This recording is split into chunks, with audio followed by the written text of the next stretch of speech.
오늘 설교 제목 읽어드리죠. 나는 볶음밥을 먹고 삽니다. 나는 볶음밥을 먹고 삽니다. 아예 대놓고 말씀을 드릴게요. 앞으로 당분간 몇 주간은 이 제목 똑같을 거예요. 딱히 다른 제목이 생각이 안 나서가 절대 아니고요. 네, 이 제목이 올해 우리 교회 표어와 구호이기도 해서 계속해서 우리 안에 절대 까먹지 못하시도록 제목으로 계속 좀 하려고 합니다. 오늘은 좀 이런 말씀 드리면서 좀 시작을 해볼게요. 아마도 제 생각에는요, 전 세계에 있는 모든 부모들이 최소 적어도 한 번쯤은, 그래도 한 번쯤은 자기 자식한테 꼭 이 질문을 해봤을 것 같아요. 무슨 질문일까요? 이 질문입니다. 아빠가 좋아, 엄마가 좋아? 아빠가 좋아, 엄마가 좋아? 해보셨죠? 제가 자식을 낳기 전에는, 물론 제가 낳은 건 아니죠. 제가 낳은 건 아니지만 자식이 생기기 전에는, 부모가 되기 전에는 왜들 그렇게 이런 어려운 질문을, 이런 난감하고 이 질문을 받은 그 갓난 아이도 얼마나 좀 힘들겠어요. 애도 얼마나 그 순간 머리를 굴리겠냐고요. 뭐라 대답을 해야 이 부모들이 싸움을 안 날까. 그렇게 눈치를 보면서 참 대답하기 난감하고 어려운 질문이잖아요. 그래서 이런 질문하는 걸 진짜 이해를 못했거든요. 근데 제가 하고 있더라고요. 제가 애가 생기고 나서는 수시로 정말 매일같이 물어봤어요. 아빠가 좋아, 엄마가 좋아? 아빠가 좋아, 엄마가 좋아? 입이 트인 다음부터 말을 할 수 있게 된 다음부터는 수시로 물어봤거든요. 하도 물어보니까 나중에는 아주 짜증을 내더라고요. 그냥 아빠가 좋은 걸로 해. 이렇게 짜증까지 막 내기도 했었는데, 아무튼 그럴 정도로 많이 물어보곤 했습니다. 근데 한번 가만히 생각을 해보니까요, 사실 제 딸들한테 제가 아빠가 좋아, 엄마가 좋아? 아빠가 좋아, 엄마가 좋아. 아빠가 좋아, 엄마가 좋아. 막 이렇게 끝없이 물어본다고 했을 때, 그 질문에 마지못해서든 진심이로든 뭐 아빠가 좋다고 만약에 대답을 해준다 한들, 가만히 생각해 보니까요, 저한테 딱히 그렇게 좋을 것도 없는 것 같더라고요. 아빠가 좋다고 해준다 한들 딱히 또 그렇다고 해서 저한테 뭐 엄청난 득이 되는 건 사실 없다라는 겁니다. 반대로 또 엄마가 좋다고 해도 굳이 또 뭐 제가 크게 뭐 손해볼 것까지는 없겠더라고요. 그렇잖아요. 뭐 기분이야 좋겠지만 아빠가 좋다고 한다고 해서 그렇게 한 번씩 말해줄 때마다 뭐 제 통장에 돈 많원씩 뭐 입금된다든지, 뭐 그렇게 한 번씩 얘기 들을 때마다 제 뭐 수명이 1년씩 연장이 된다든지, 뭐 아무튼 뭐 실제적인 뭔가 정말로 저한테 도움이 되고 어떤 이득이 될 만한 그런 게 딱히 없겠더라는 겁니다. 손해볼 것도 없다. 여러분도 그러시잖아요. 만약에 뭐 나이 30 다 먹은 큰 아들놈이 난 엄마가 좋아. 엄마 너무 좋아. 이러는 거 좋으세요? 좋죠. 좋기야 좋은데 그럴 말 한 번 해봐야 용돈 한 번이라도 더 달라고 그냥 차라리 그러세요. 그게 더 나아요. 그게 진짜 좋아하는 거지. 여튼 속이나 썩이지 말라. 그런 소리 안 해도 되니까 엄마 속이나 썩이지 말라. 사고나 치고 다니지 말라고. 그러면 감지덕지죠. 뭐 내 자식이 내 부모인 나한테 좋다고 사랑한다고 해주는 거 너무 고맙고 감동이지만서도 사실 따지고 보면 또 그렇다고 그렇게 득될 거는 사실 없다라는 겁니다. 그래서 말인데요, 마찬가지라는 생각이 좀 들었어요. 우리가 하나님한테 난 하나님 얼마나 좋은지 모른다. 하나님 나 정말 하나님 사랑해라. 이렇게 10번이고 100번이고 1000번이고 그렇게 고백을 하면 좋죠. 그래야죠. 그래야 돼요. 그런데 한번 따져보니까 그렇게 백날 첫날 우리가 하나님한테 사랑의 고백을 한다고 한들 막상 따지고 보면 하나님 입장에서 그렇게 득될 것도 없겠다라는 생각이 들더라고요. 내가 하나님을 사랑한다고 해서 굳이 하나님한테 뭐 크게 도움될 것도 없고, 내가 반대로 하나님한테 사랑하지 않는다고 하더라도 딱히 하나님이 그렇게 손해보실 일은 없겠다는 생각이 좀 들었어요. 그렇잖아요. 그런데 그럼에도 불구하고 하나님이 그렇게 그런 우리에게 복음 하신다는 거예요. 심지어는 이런 생각까지 들어요. 우리한테 복음을 못 줘서 아주 난리신 것 같아요. 모든 믿는 자에게, 한둘이 아니라 모든 믿는 자에게 구원을 주시는 하나님의 능력을 어떻게든 보여주시려고 복음이라는 걸 우리한테 끊임없이 말해주시고 심지어는 표로까지 정하게 하시고 매주 복음밥을 먹고 삽니다 외치게 하시고 그렇게 우리가 복음을 붙들고 하나님께 사랑 고백을 믿음 고백하기를 끊임없이 원하고 계시다는 거예요. 사실 따지고 보면 우리가 그렇다 한들 하나님한테 그리 또 뭐 득될 것도 없어 보이고 그렇지 않는다고 해서 하나님이 손해볼 것도 없으실 것 같은데 말이죠. 그러니까 이런 말씀인 거예요. 사실 따지고 보면 결국은요 뭐냐면 하나님이 무슨 뭐 득실을 따져서 득이 될까봐 혹은 손해볼까봐 그래서 우리한테 복음을 주시겠다고 하는 게 아니라는 겁니다. 하나님 입장에서 득되지 않아도 뭐 하나 손해보는 건 없어도 하나님이 나를 너무도 사랑하셔서 그저 하나님이 우리를 너무나 좋아하셔서 그래서 복음을 주시는 것 같다고요. 본인이 무슨 이득을 보려고 해서가 아니라 본인이 손해보기 싫어서가 아니라 우리를 너무 사랑하셔서 너무 좋아하셔서 그래서 모든 믿는 자에게 구원을 주시는 그 하나님의 능력인 복음을 그래서 주시려고 하시는 것 같아요. 자, 그럼 그렇게 우리가 하나님의 마음을 알고 복음을 감사히 받으면 되는 거겠죠. 그 복음을 확실히 붙들고 살면 되는 겁니다. 복음밥 잘 퍼먹으면 된다는 거예요. 그런데 항상 문제는 우리한테 있어요. 하나님이 안 주시는 게 아니라고요. 얼마든지 주세요. 손해 뭐 득실 따지지 않고 주세요. 그런데 문제는 꼭 우리한테서 맡겨요.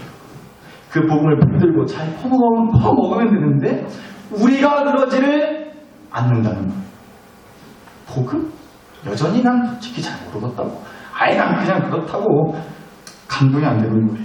그렇게까지 뭐 복음 했어야 하는지 복음이 정말 필요한 것인지 솔직히 난 잘 모르겠다고 철실하지 않은 거예요. 복음밥은 무슨 복음밥이야. 난 비빔밥 먹었다고.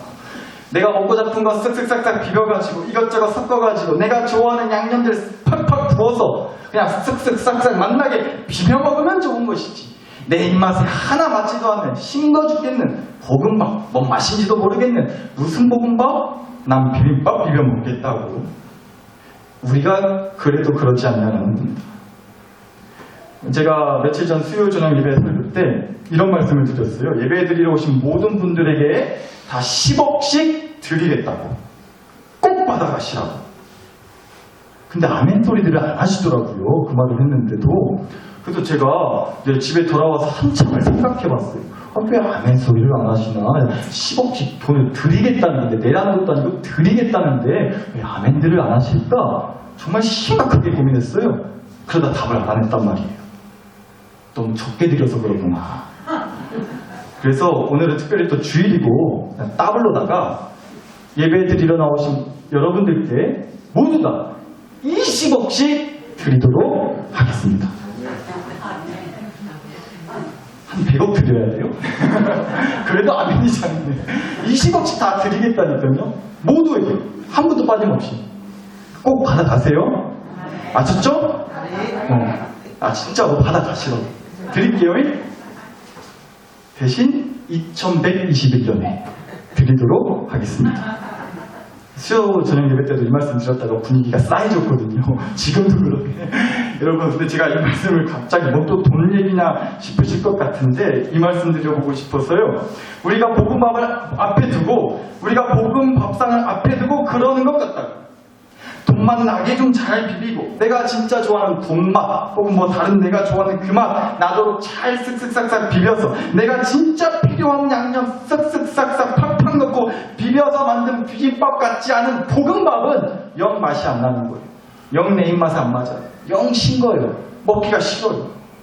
그거 먹는다고 뭐 내 주머니가 빵빵해질라나? 어려운 사정이 뭐 나아지기를 한다냐? 아직도 딱히 그 볶음밥이 꼭 먹어야 하는 건지 모르겠다는 거예요.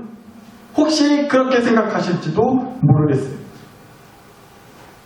내가 좋아하는 거 아니면, 내가 원하는 거 아니면, 내가 필요한 거 아니다 싶으면 볶음밥 필요 없다는 거예요. 돈 몇 억씩 꽂아주는 거 아니면 난 관심 없다는 거예요. 혹시 우리가 볶음밥을 두고 여전히 아직도 또 앞으로도 그럴지 모르겠다는 염려가 들었어요. 그래서 지난주에 예배 설교 시간에 이어서 오늘도 우리가 도대체 왜 복음밥을 먹어야 하는지, 왜 우리가 복음밥을 잘 데펴 먹고 살아야 하는지, 오늘 이 얘기를 또 좀 나눠보려고 합니다.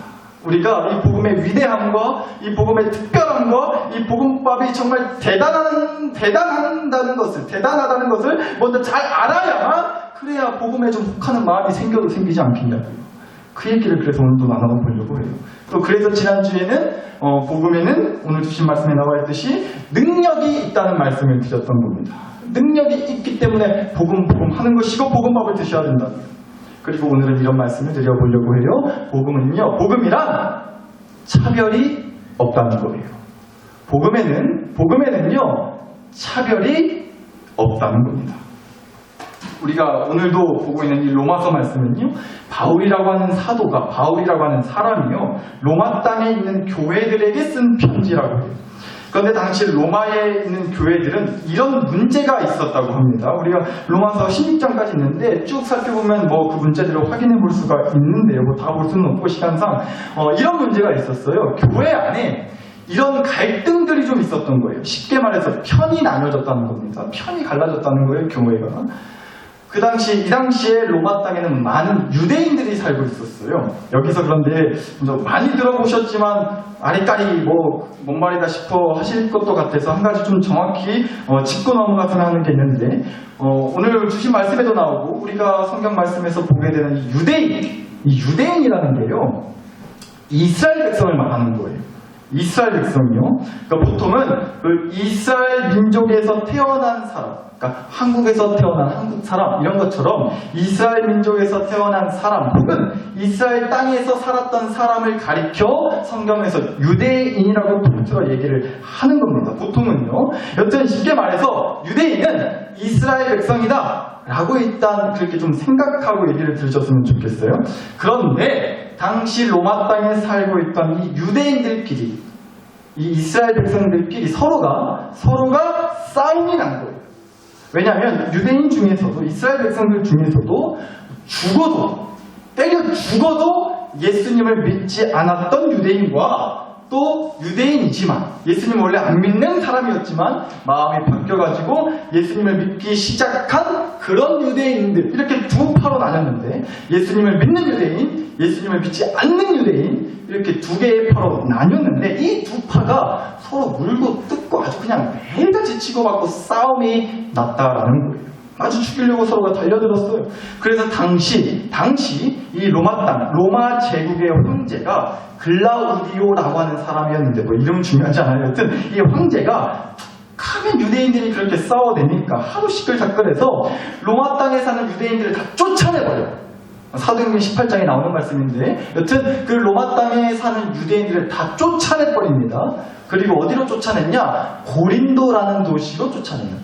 우리가 신약 성경 보시면 고린도전서, 고린도후서 이 말씀 있잖아요. 그 고린도를 말하는 거예요. 여튼간에 그건 중요한 건 아니지만, 여튼 로마 땅에 살고 있던 유대인들이 두 파로 나뉘어서 서로 맨날 치고받고 싸우니까 로마 땅에서 쫓아내버렸다는 겁니다. 여기까지 이해가 되셨죠? 참고로 그때 쫓겨난 사람이 숫자를 셌더니 한 25,000명쯤 됐다고요. 겁나게 많은 사람이 쫓겨난 거예요. 그러자 이게 중요합니다.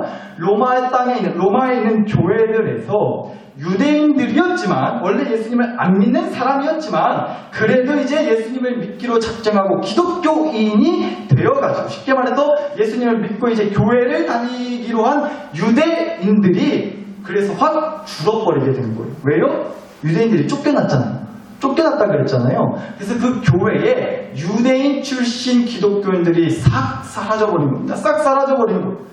그래서 그 로마 교회 안에는요, 유대인이 아닌 이방인들, 이스라엘 민족이 아니라, 이스라엘 백성이 아니라 로마 출신이든 다른 나라 출신이든 다른 민족 출신이든 어쨌든 유대인이 아닌 사람들을 이방인이라고 하는데, 그 이방인들만 로마 교회 안에 가득하게 된 거예요.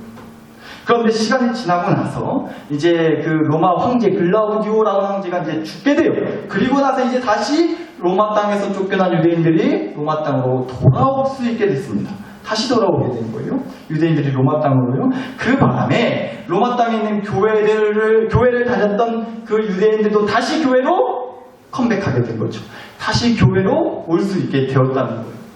근데 아까 말씀을 드렸지만 이미 로마 교회는 뭐 이 표현이 좀 그렇긴 하지만 이미 어떤 사람들이 정복하고 어떤 사람들이 주로 많이 있었어요? 많이 남게 됐다고요? 이방인들. 유대인이 아니라. 유대인은 쫓겨났었으니까. 이방인들이 로마 교회를 거의 가득가득 채워놓고 있었다는 거예요. 그래서 다시 돌아온 유대인들이 약간은 어떻게 보면 천막 신세가 된 거예요. 밀리게 됐어요. 기에서 밀리게 되고요. 이방인들의 입김이 너무 세다 보니까 이 유대인 기독교인들, 유대인 출신들이 교회에서 와서 큰 소리 한번 못 내고 괜히 좀 위축되고 그런 상황이었다라는 겁니다. 그런 배경을 아시고 이 오늘 주신 로마서 1장 16절을 봤으면 좋겠습니다. 그런데 이 말씀을 보니까요, 로마서 1장 16절 다시 한번 읽어드리죠. 내가 복음을 부끄러워하지 아니하노니 복음은 모든 믿는 자에게 구원을 주시는 하나님의 능력이 되니라. 여기서부터요. 그런데 그 복음이 하나님의 능력이 되는데 먼저는 누구에게라고 하시죠? 유대인에게요. 라는 말씀이 16절에 있다라는 것입니다. 근데 우리가 이 말씀을 그래서 이렇게 들여다볼 필요가 있는 것 같아요. 왜 갑자기 먼저는 유대인에게 그 복음이 있다는 것이냐, 하나님의 능력인 복음이 유대인에게 주어진다, 뭐 이런 말씀이 있는 것이냐, 하나님이 유대인 따로 이방인 따로 선을 긋고 차별하고 구별하려고 이렇게 말씀하시는 게 아니라 그 당시 이 로마서 편지를 받아들었을 로마 교회 사람들의 상황이 유대인이 그렇게 힘이 없고 위축되고 이방인들의 입김이 너무 세가지고 기에서 밀려서 유대인들이 너무 힘이 없는 상황이다 보니까 이 이방인들에게 분명하게 짚어주고 계시는 거예요. 유대인들 절대 무시하지 말라. 유대인들 무시하지 말라. 니네가 숫자가 더 많다고 해서, 니네가 힘이 더 세다고 해서, 한번 쫓겨났다가 다시 돌아온 힘없는 자들이라고 기가 한번 꺾였다고 해서 그 유대인들을 절대 무시하지 말라는 겁니다. 모든 믿는 자에게 구원을 주시는 하나님의 능력인 복음은 유대인들한테도 똑같이 해당된다는 거예요. 그 얘기를 하고 계신 거예요. 이 말씀을 함께 같이 좀 보실게요. 로마서의 11장 1절에 나와 있는 말씀인데요. 그러므로 내가 말하노니, 바울이 말을 한다는 거예요. 하나님이 자기 백성을 버리셨느냐? 그러니까 안 버리셨다는 거예요. 그럴 수 없느니라. 나도 이스라엘인이요라고 바울이 고백을 해요. 나도 유대인이다. 나도 이스라엘 민족 출신이다. 그러니까 무시하지 마라, 유대인들. 하나님이 그 유대인들, 하나님이 이스라엘 백성들 버리지 않으셨다. 그래서 오늘 말씀에 먼저는 유대인에게 하나님의 능력인 복음이 어쩌고 저쩌고 하는 말씀이 있다는 겁니다. 유대인에게 먼저 이스라엘 백성으로, 하나님의 백성으로 구약시대 때부터 택함 받아 하나님의 그 구원의 은혜와 역사를 경험한 자들이 바로 유대인인데, 그 유대인들이 힘이 없다고, 숫자가 적다고 어찌 무시할 수 있겠느냐. 복음의 능력은 유대인에게도 여전히 동일하게 주어져 있다라는 얘기를 지금 하고 있는 거라고요. 그런데 또 그렇다고 해서 하나님은 유대인 편만 드신 것도 아니에요.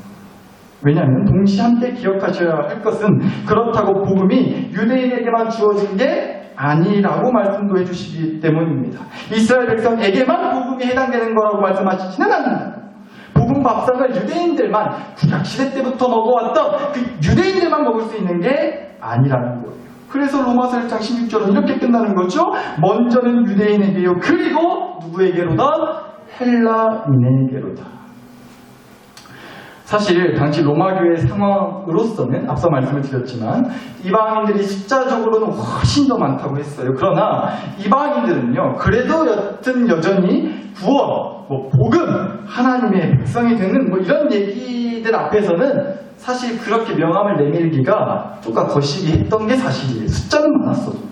그래서 유대인들이 딴지를 걸고 시비를 걸었습니다. 왜요?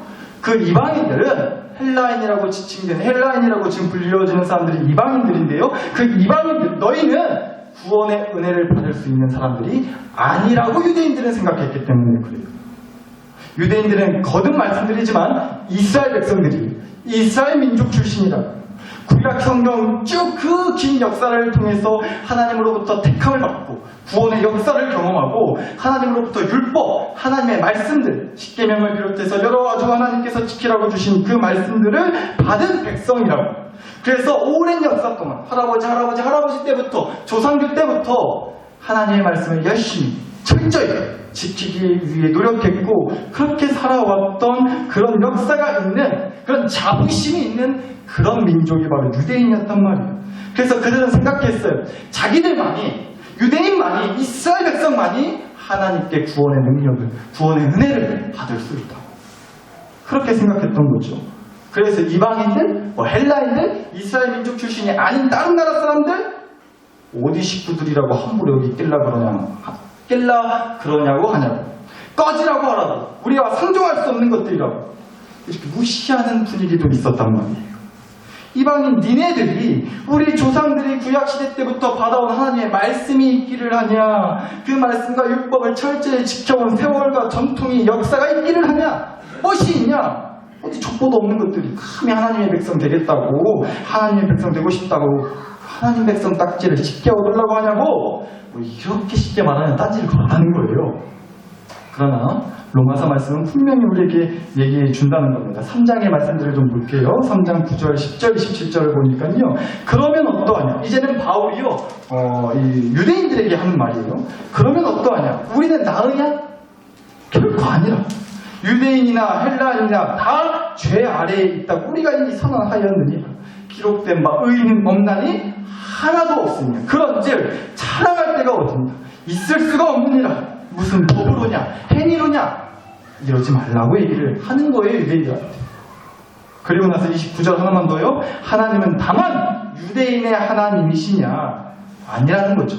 또한 이방인의 하나님은 아니시냐? 진실로 이방인의 하나님도 되시느니라 라고 말해주고 있다는 겁니다. 분명 유대인만 쭉쭉 이뻐가지고 이뻐하고 그들만 하나님의 백성이라고 구원의 은혜를, 복음의 능력을 그들만, 유대인들만 받을 수 있다고 하면서 이방인을 찬바 취급하지를 않았다라는 거예요. 앞으로 몇 주 동안 더 자세히 또 이에 대해서 얘기를 나누겠지만, 방금 보신 이 로마서 3장 말씀과 오늘 주신 로마서 1장 16절 말씀을 통해 우리는 그래서 이렇게 확신할 수 있는 겁니다. 복음은 구원을 주시는 하나님의 능력이 된다고 하셨어요. 그런데 어떤 자에게요? 모든 믿는 자에게 복음이 구원을 주시는 하나님의 능력이 된다고 하신다. 그러니까 유대인이냐 아니냐, 말씀대로 살았냐 못 살았냐, 이게 중요한 게 아니라 뭐가 중요해요? 네가 믿냐 안 믿냐가 중요하다는 거예요. 그게 네가 복음을 믿는다는 거예요, 안 믿는다는 거예요. 복음밥을 먹기를 원한다는 거예요, 안 원한다는 거예요. 복음밥을 먹어야만 살 수 있다고 네가 믿냐 안 믿냐, 나는 그것만 보겠다라고 하신다. 그러니까 한마디로 믿음이 중요하다는 겁니다. 믿음이 중요하다는 거예요. 유대인이냐 이방인이냐, 어느 나라 출신, 어느 민족 출신, 그게 중요한 게 아니라는 거예요. 그런데 믿음은요, 유대인이든 이방인이든 할 것 없이 모두에게 차별 없이 주어지는 게 바로 믿음이라는 겁니다. 복음은 그렇게 유대인과 이방인들을 다 아우르는 거예요. 다 믿음이 필요하다고 말씀하시는 거예요. 로마서 15장 7절 한번 더 보시죠. 15장 7절 읽어드립니다. 그러므로 그리스도께서 우리를 뭐 하셨다고요? 받아주셨다고요. 그리스도께서 우리를 받아주셨어요. 하나님께 영광을 돌리신과 같이. 그러니 너희도 뭐하라? 서로 받으라는 말씀도 있단 말이에요. 일단 먼저는 그리스도께서 우리를 받아주셨어요. 누구만 받은 게 아니라 모두를 받아주셨다는 거예요. 몇 살 이상은 금지다잉? 교회 문턱에도 들어오지 말라 그래라. 어린 것들이 무슨, 애들은 가라고, 어린아이들은 시끄럽다니까 교회 들어오지도 말게 하라고. 그렇게 금지하지 않으셨어요. 그렇게 금지하는 걸 금지하셨죠. 그렇게 막는 걸 막으셨다는 거예요. 그래서 복음이 기쁜 소식이라는 거예요. 그래서 복음이 좋은 소식이라는 겁니다. 또 그래서 복음이 부끄럽지 않은 거예요.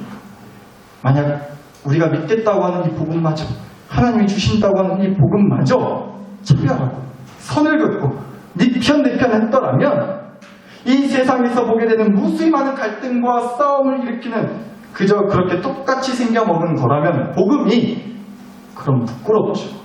뭐로 믿어요 그럼? 믿을 필요 없어요. 그런데 그렇지 않으신다. 다 받으신다는 거예요.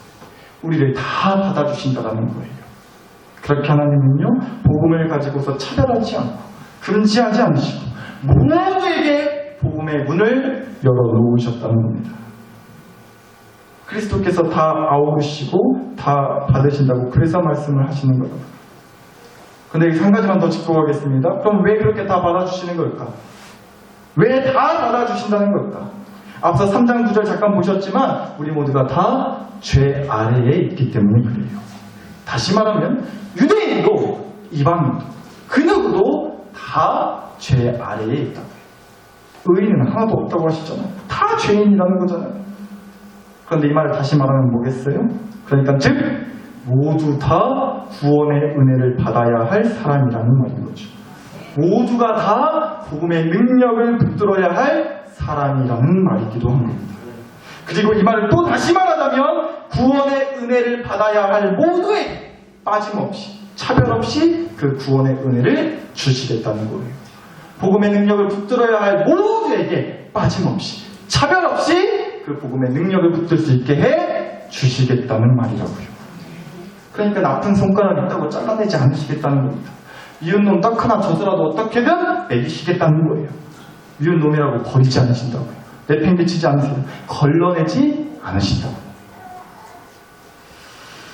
오늘 아침에 우리 학생부 예배 때 우리 학생들과도 얘기 나눴는데 어떤 학생이 자기 엄마한테 시험을 보고 나서 학교에서 시험을 보고 나서 자기 이제 과목당 시험 점수가 몇 점이 나왔는지를 엄마한테 문자로 보냈어요. 뭐 국어는 100점, 수학도 100점, 뭐 되게 점수를 잘 받았더라고요. 거의 뭐 한두 개밖에 안 틀렸어요. 되게 높은 점수를, 좋은 점수를 받아서 자기 딴엔 자랑을 하고 싶어서 아마 칭찬을 받고 싶어서 엄마한테 그렇게 자랑하듯이 문자를 보낸 것 같아요. 근데 엄마한테 돌아온 대답이 뭐였는지 아세요? 점수를 딱 보더니 자기 자식이 보낸 문자 보고 나서 딱 이 한마디 답장했더라고요. 점수가 어째 개판이다. 분명 100점, 100점, 98점, 97점 막 이래요. 한두 개나 틀렸어요. 그런데 엄마가 한다는 말이 점수가 개판이다. 근데 그 아들이 원체 착해요. 그런 아들도 있대요. 네. 그렇게 착한 아들이 있을까 싶어요. 엄마가 그렇게 답장을 하니까 이 아들이 이렇게 답을 합니다. 죄송해요 엄마. 다음부터는 더 잘해보도록 할게요. 근데 이번 시험 조금 어려웠어요. 라고 그렇게 또 얘기를 해요. 그렇게 답을 하니까 이 엄마가 아주 긴 문자를 또 답을 합니다. 그래도 자기 자식 위로해주고 격려해주고 뭐 그런 내용인 줄 알았더니 보니까요. 내가 그럴 줄 알았다. 너 그렇게 놀 때 내가 알아봤다고. 좀만 더 노력하면 다 100점 맞을 수 있는데 네가 노력을 안 해서 그런 거라고. 이런 막 긴 내용의 문자를 보냈더라고. 당연히 우리 교회 얘기는 아닙니다. 그러실 줄 알아요. 우리 교회 얘기는 아니고 제가 우연히 그런 글을 인터넷에서 봤어요. 근데 그 모습을 보니까 참 씁쓸하더라고요. 그 자식이 얼마나 마음이 아프고 상하겠어요. 얼마나 서운했겠어요. 그런데 부모의 입장에서는 항상 그런 거죠. 내 자식을 볼 때 여전히 아쉬운 거예요. 더 잘 됐으면 좋겠고, 물론 부모의 마음은 이해도 돼요. 저도 부모의 한 사람인데 내 자식이 더 좋은 점수 받고 더 1등하고 더 잘 되기를 바라는 마음에 어쩌면 그런 모진 말을 하는 것일 수도 있어요. 그래서일지 모르겠어요. 내 자식 중에, 여러분 자녀들 중에서도 싱그럽게 말하는 자식 있죠. 아주 그냥 마음에 안 들어 죽겠는, 부모 속에 있는 대로 썩였었는 그런 자식이 있어요, 없어요? 혹은 내 식구 중에, 혹은 내 가족 중에 그런 가족이 있어요, 없어요? 있는데 차마 또 말을 못하겠다는 눈빛 들이신 것도 같고 자랑스럽게 없다고 하시는 분도 계시고, 여튼간에 뭐 대답을 영 못하시니까 저희 집 얘기를 대표로 하겠습니다. 저희 집에 아시다시피 여자가 3명이나 있어요. 남자는 저 1명 있고요. 여자 3명, 제 아내와 첫째 딸과 둘째 딸, 그렇게 여자 셋, 남자 저 혼자 그렇게 서럽게 살고 있습니다. 가족 가다가 근데 이렇게 말씀하시는 분들이 있어요.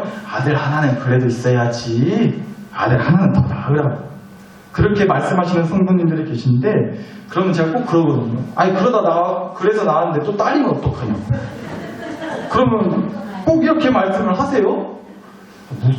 무슨 마음이신지 모르겠는데, 걱정 말라고, 내가 대신 키워주겠다고, 걱정 말고 나으라고, 그렇게 말씀을 하세요. 제가 다 기억하고 있습니다. 그렇게 말씀하시는 분들 나중에 다 책임지셔야 돼요. 여튼간에 저희 집에 여자 셋이 있습니다. 근데 제가 그 여자 셋을 바라볼 때 매일같이 예쁠까요? 여자 셋을 바라볼 때 매일같이 예쁠 것 같으세요? 아니요, 다 이뻐요. 네. 이쁩니다. 이쁘다고 했어요. 근데 여러분 솔직하게 제 아내와 간혹 안 맞아서 싸울 때도 있고 또 제 딸들한테 뭐라고 혼낼 때도 있고 그런데 어디 가서 그렇다고 바꿔버려요? 어디 가가지고 혼자 몰래 세 장가라도 될까요? 한 교회에 사모 둘씩이나 더요? 말도 안 되는 소리죠. 끔찍한 소리죠. 그냥 말로만 한번 했는데도 등골이가 오싹합니다.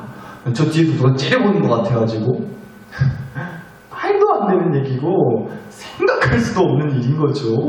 어떻게 그럴 수가 있고 그런 생각을 하겠어요. 어떤 아내분이 그러셨다고 해요. 결혼한 지 한 30년? 40년? 오래 사셨죠. 그런 아내분한테 이렇게 질문을 했대요. 지금 남편이랑, 지금 같이 살고 있는 결혼한 남편이랑 다시 또 만약에 산다면 결혼하겠냐? 또다시 결혼할 마음이 있냐? 라고 물었더니요. 뭐라고 대답했을까요? 여러분한테는 안 물어보겠습니다. 괜히 또 이제 돌아가서 싸움날까봐. 그 아내분이 이렇게 대답을 했대요. 자기는 지금 살고 있는 내 남편이랑 또 결혼할 거다. 야, 참 금술이 좋으시다고 그렇게 얘기를 했더니 그분이 이렇게 한숨을 푹 쉬면서 이런 얘기를 하셨다고 합니다. 어차피 그놈인디 뭐하러 지금 산 놈이랑 또 다른 놈이랑 바꾸냐고. 지금 사는 놈이랑 같이 살란다고 그냥 그놈이니께 얘기를 하셨대요. 그러니까 이런 것 같아요. 내 가족이지만 내 식구지만 마음에 안 드는 구석이 왜 없겠어요? 바꿀 수만 있다면 10번이라도 더 바꾸고 싶을 때가 왜 없겠냐고. 근데 여러분 이런 말씀 드리고 싶어요. 하나님도 마찬가지실 거라는 생각이 들었어요. 하나님도 마찬가지실 것 같다고. 아니 뭐 득될 게 있다고. 마음에 안 드는 영혼들까지 침길라 하시냐고. 답답해 죽겠다고. 그러니까 하나님이 그렇게 안 되는 거라고. 그냥 말 잘 듣고 믿음 좋아 보이는 것들만 챙겨가지고 구원받게 해주고 복음의 능력이니 뭐니 그렇게 해주시면 될 것 같은데 뭐 득볼 게 있다고. 그러시면 되는 거 아니냐고 라고 얘기해 볼 수도 있죠. 그러나 하나님 그게 아니시라는 거예요. 다 입어 죽겠다는 거예요. 그냥 다 입어 죽겠다는 거예요. 다 챙겨야지. 어째 저 혼자 뒤처진 저놈을 놓고 갈 수 있겠냐고. 어째 저 영혼만 빼고 우리끼리만 볶음밥을 먹을 수 있겠냐고. 그럴 수는 없다. 나는 못 그러겠다고. 유대인이든 헬라인이든 그 누구든 모든 믿는 자에게 구원을 주는 그 복음을 난 반드시 다 챙겨줘야겠다. 우리 하나님 아버지의 마음이 그런 마음이실 것 같다는 생각이 들었습니다. 그래서요, 제가 자꾸 볶음밥 하는데 오늘 설교 제목도 또 나는 볶음밥을 먹고 삽니다 이렇게 또 했는데 이런 생각을 좀 해봤어요. 밥을 먹으려면 밥상을 펴야 될 거 아니에요. 그렇죠? 그럼 볶음밥이 차려진 볶음밥상은 어떻게 생겼을까? 라는 엉뚱한 생각을 좀 해봤어요. 볶음밥이 차려진 볶음밥상은 어떻게 생겨먹은 상일까라고 생각을 해봤는데 딱 이런 상일 것 같다라는 생각이 들었어요. 그걸 가지고 와봤는데요. 이런 동그란 밥상이지 않을까라는 생각이 들었습니다. 이제 하다가 밥상까지 들고 나와요. 이제 앞으로 또 뭘 들고 나올지 기대해주세요. 여튼간에 여러분, 우리를 위해 차려주신 볶음밥, 그 볶음밥이 차려진 밥상은 이런 둥그런 상이 아닐까라는 생각을 해보게 됐어요. 이게 무슨 얘기냐. 그러니까 밥상들마다 다 제각각이죠. 모양도 크기도 색깔도 다 다른데 그런 밥상들 있잖아요. 네모진 상들, 네모난 거. 네모난 밥상들 많잖아요. 그런데 꼭 그런 건 아닌데 그런 생각을 해보게 됐어요. 그럼 네모진 상은 아무래도 그 가운데 끝에 보통 누가 앉는다고 생각을 해요? 제일 윗 어른이. 여튼 뭔가 각 그 상마다 정해진 자리가 있는 듯한 인상을 주지 않나요? 저는 꼭 그런 느낌을 받더라고요. 꼭 상전인 자리가 있어요. 네모진 상은 약간 그런 느낌을 주는데 이런 둥그런 상은 그럴 수 없다는 거예요. 삥 똑같이 둘러앉는 거죠. 누구는 여기 앉고 누구는 여기 앉고 이런 게 없어요. 누구는 꼭 더 윗어른이니까 누구는 더 잘난 사람이니까 누구는 더 대단한 사람이니까 꼭 여기 좋은 자리에 앉으셔야 된다라고 하려고 해도 둥그런 상이기 때문에 뭐 그렇고 말고 할 게 없어요. 그런데 볶음밥상이 꼭 그런 것 같다고요. 볶음밥상이 꼭 그런 것 같아요. 유대인이든 헬라인이든 잘났든 못났든 잘 살았든 못 살았든 뭘 알든 모르든 상관없다는 거예요. 똑같이 차별 없이 그렇게 둘러 앉아서 너나 나나 할 것 없이 그렇게 사이좋게 모여 먹는 밥상, 그게 바로 복음밥상이라는 말씀을 드리고 싶었습니다. 이 말씀만 드리고 마칠게요. 이제 설 연휴를 앞두고 있습니다. 며칠 지나면 이제 설 명절이 다가오는데, 지난 추석 때도 그렇고 많은 명절 분위기의 내기가 예전 같지는 않을 줄로 알아요. 코로나 때문에 모이지도 말라 그러지, 모이는 것도 당연히 뭐 부담스럽고 걱정이 되기도 하고요. 그런데 여튼간에 여튼 설날은 설날이니까 저희 둘째 딸이 어린이집에서 세배 인사하는 거, 그거를 배워왔대요. 그래서 제가 시켜봤어요. 배워왔다고 하니까 한번 시켜봤는데, 저희 둘째 딸이 어린이집에서 배워왔다고 찍어 저한테 보여준 새해 인사가 이랬습니다. 새해 복 많이 받았습니다. 원래는 뭐예요? 새해 복 많이 받으세요잖아요. 그런데 실수를 한 거겠죠. 순간 하는 말이 새해 복 많이 받았습니다, 이렇게 얘기를 하더라고요. 근데 그게 또 은혜가 돼요. 요 상황에서 또 은혜가 돼요. 저는요, 올해 우리 교회의 새해 인사, 설 인사가 이렇게 바뀌었으면 좋겠습니다. 새해 복음 많이 받았습니다. 새해 복음 많이 받았습니다. 그리고 부디어 올해가 다 가고 마지막 주일 예배 때 올해 또 성부용신 예배 드려야죠. 그때도 우리의 인사가 이러기를 간절히 바랍니다. 올해 복음 많이 받았습니다. 잊지 않으셨으면 좋겠어요. 이런 현수막을 봤어요. 명절 때마다 마을마다 현수막 붙이잖아요. 고향에 오신 것을 환영합니다, 뭐 이런 인사말 걸린 현수막이요. 요즘에는 이제 코로나 때문에 이런 현수막도 걸려 있다고 하더라고요. 까치까치 설날은 어제이고요. 까치까치 설, 이 노래 있잖아요. 근데 그걸 이렇게 써놓은 거예요, 현수막. 까치까치 설날은 어제이고요. 우리 설날은 내년이래요. 코로나 때문에 내년에 보자는 거예요. 원래 가사는 우리 설날은 오늘이래요인데, 코로나 때문에 모이지 말라고 그렇게 써놨다라는 겁니다. 우리 설날은 내년이라고. 근데 여러분, 우리 교회의 현수막은 좀 달랐으면 좋겠어요. 우리 교회의 현수막은 이러기를 바랍니다. 까치까치 설날은 어제이고요. 우리 설날은 오늘이래요. 우리는 원래 가사 그대로 갑시다. 새해 복음 많이 받는 기쁜 날, 새해 복 많이 받는 이 은혜에 복음 받는 날, 그 현수막처럼 내년으로 미루지 말자는 겁니다. 오늘이라고 해요. 오늘 받아가세요. 다음 주 말고, 다음 달 말고, 내년으로 미루지 마시고 오늘 받아갑시다. 모든 믿는 자에게 구원을 주시는 하나님의 능력이 되는 복음, 누구도 차별하지 않으시고, 누구도 무시하지 않으시고, 누구도 부끄럽게 하지 않으시고, 누구나 다 사랑하셔서 다 같이 둘러앉아 먹을 수 있도록 차려주신 그 복음 밥상에 우리 성도님도